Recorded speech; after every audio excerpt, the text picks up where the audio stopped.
நான் முன்வைக்க விரும்புகிறேன். பள்ளி கல்விக்கு இப்பொழுது ஒதுக்கீடு செய்யப்பட்டிருப்பது 32,599 கோடி தற்போதைய ஒதுக்கீடு. மாண்புமிகு பேரவைத் தலைவர் அவர்களே, ஏற்கனவே நம்முடைய மாண்புமிகு நீதித்துறை அமைச்சர் சொல்லியிருக்கிறாங்க, இது ஒரு 6 மாதத்துக்கானது தான். அது மட்டும் இல்லாமல் டியர்னஸ் அலவன்ஸ் அகவிலைப்படியை நம்ம அடுத்த ஆண்டுக்கு நம்ம ஒத்தி வச்சுருக்கிறோம். அதோட இம்பேக்டே பார்த்திங்கன்னா ஒரு 30% ஆஃப் த சேலரி அகவிலைப்படி நம்ம கொடுக்குறோம். நம்ம ஆல்மோஸ்ட் 22.5% அந்த இம்பேக்ட் இருக்குது. அது கிட்டத்தட்ட அதே ஒரு 3000 கோடி வரும்.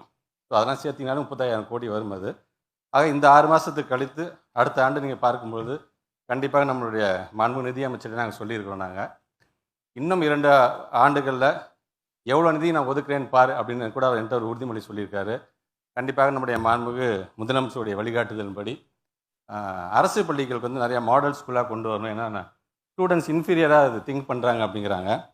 கவலைப்பட வேணான நம்முடைய மாண்புமிகு முதலமைச்சருடைய தலைமை நடைபெற்று கொண்டிருக்கிற அரசாங்கம் அரசு பள்ளி என்பது வறுமையின் அடையாளம் அல்ல, பெருமையின் அடையாளம் என்று மிக விரைவில் நாங்கள் அதை உயர்த்தி காட்டுவோம் என்று சொல்லி மணியனுக்கு இந்த விளக்கத்தை மாண்புமிகு பேரவைத் தலைவர் வாயிலாக தெரிவித்துக் கொள்கிறேன்.